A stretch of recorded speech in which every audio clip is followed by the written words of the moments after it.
morning, class. Good morning, Teacher Dulce. Before we start our class today, can you, Janet, please lead the prayer? Yes, ma'am. Let us all stand. Lord, help us to add our patience, subtract our sins, multiply our blessings, plus divide our time to serve you. Amen. So, very good. Nobody is absent. So, are you ready for our next lesson? Yes, ma'am. Do you still remember our previous lesson? Yes, ma'am.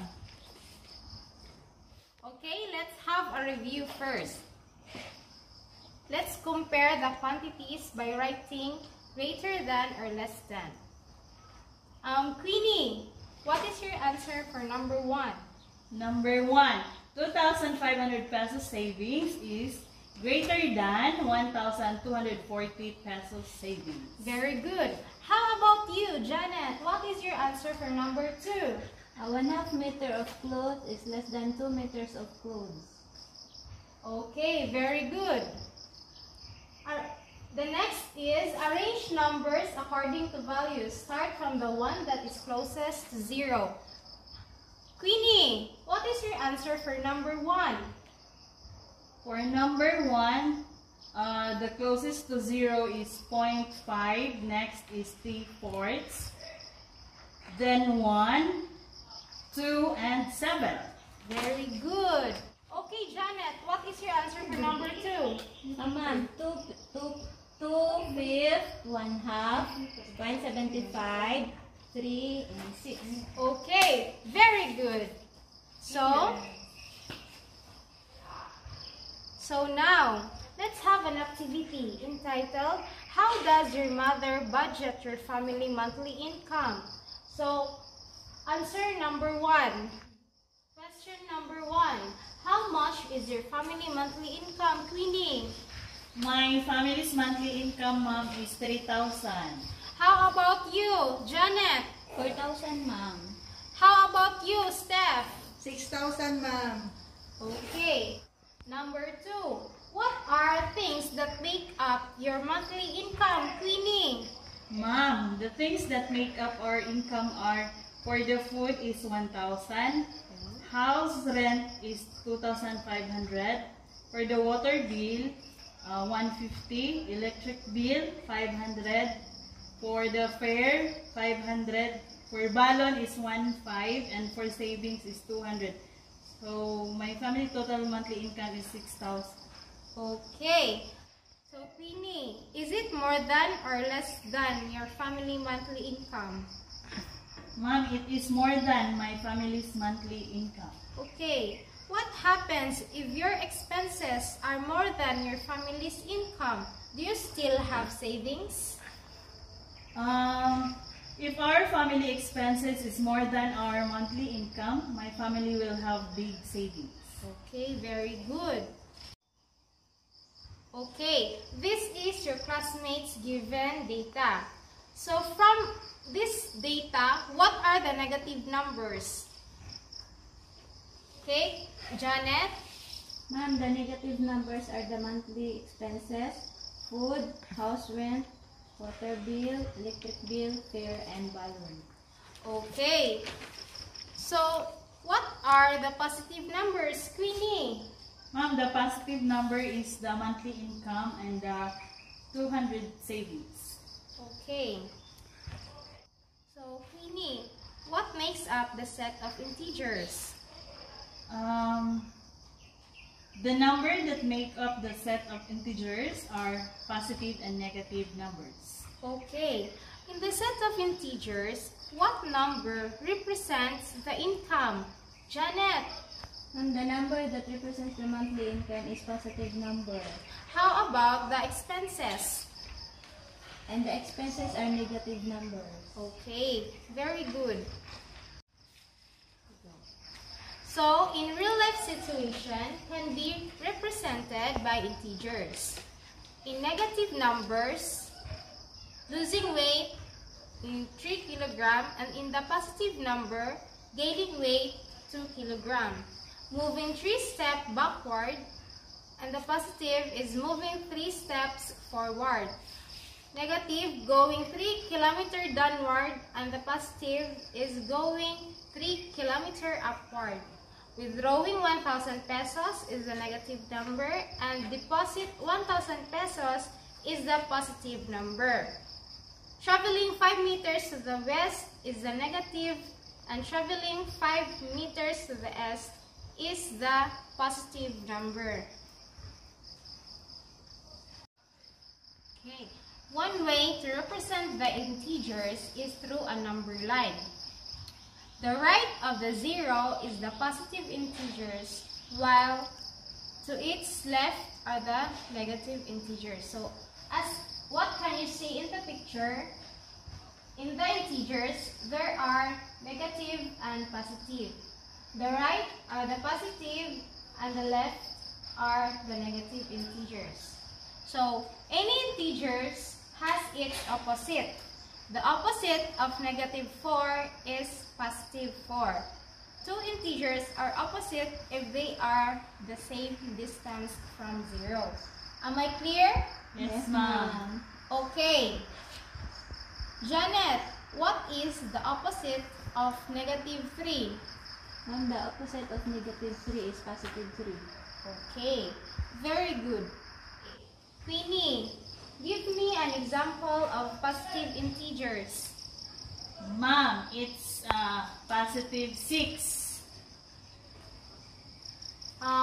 Janet, give me an example of negative integers. Ma'am, negative 6 or negative 5. Okay, let's go back to opposite. So, what is the opposite of negative 5? Queenie. The opposite of negative 5 is positive 5. How about you, Janet? What is the opposite of positive 3?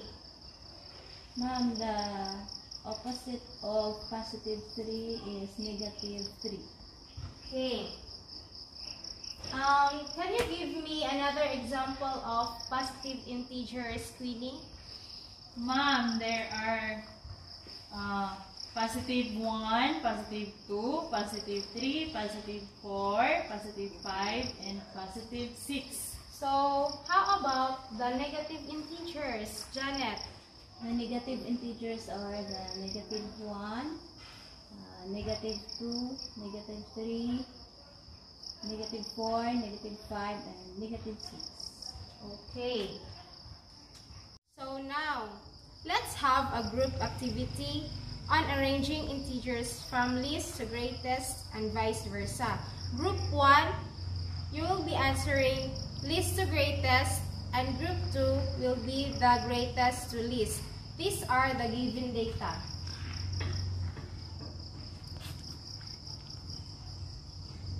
I will give you 5 minutes to answer the activity. Okay, 5 minutes is over. Are you done? Yes, Yes, ma'am. Okay.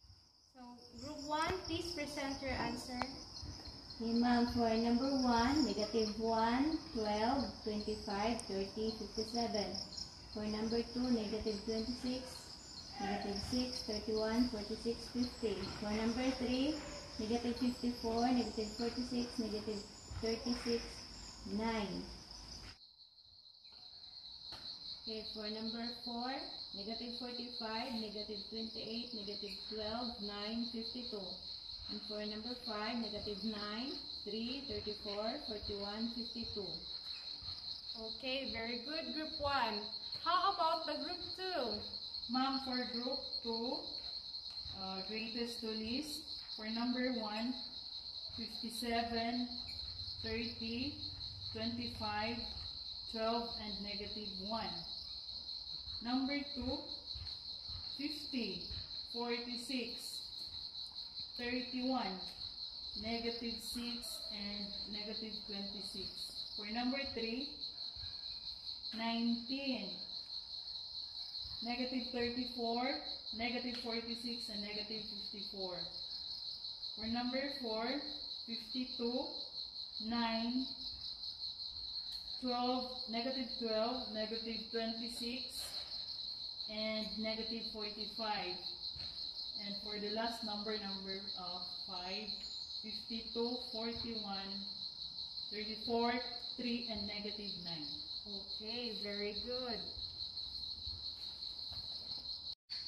So, for your seat work, get 1/2 sheet of paper and arrange the following integers from least to greatest and greatest to the least. For number 1, 2, negative 6, negative 8, 5, negative 1, 7, and negative 5. For number 2, 25, negative 20, 18, 15, and negative 15. For number 3, 40, 41, negative 20, 25, and 30. For number 4, 40, 50, negative 40, negative 50, and 10. For number 5, negative 45, 38, negative 29, 56, and 30. For the count of 10, pass your papers in the front. 1, 2, 3, 4, 5, 6, 7, 8, 9, and 10. So, are you all done?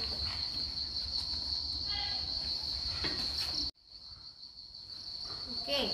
How will you compare integers, Queenie? Ma'am, one way to compare the integers is by observing the number line. Okay, very good. How will you arrange integers from the least to greatest or greatest to the least? Janet? Ma'am, positive 8 is to the right of positive 7. Therefore, positive 8 is greater than positive 7. Okay, very good. Okay, for your evaluation, arrange the following integers from the least to the greatest and greatest to the least. Number 1, 2, negative 6, negative 8, 5, negative 1, 7, and negative 5. Number 2, 25, negative 20, 18, 15, and negative 15. For number 3, 40, 41, negative 20, 25, and 30. Number 4, 40, 50, negative 40, negative 50, and 10. Okay, your 5 minutes is done. In the count of 10, please pass your papers. 1, 2, 3, 4, 5, 6, 7, 8, 9, 10. Okay, for your assignment, please copy. Done, ma'am. Are you all done? Yes, ma'am. Okay, that's the end of our class today. I hope you learned and enjoy our lesson. Thank you, ma'am.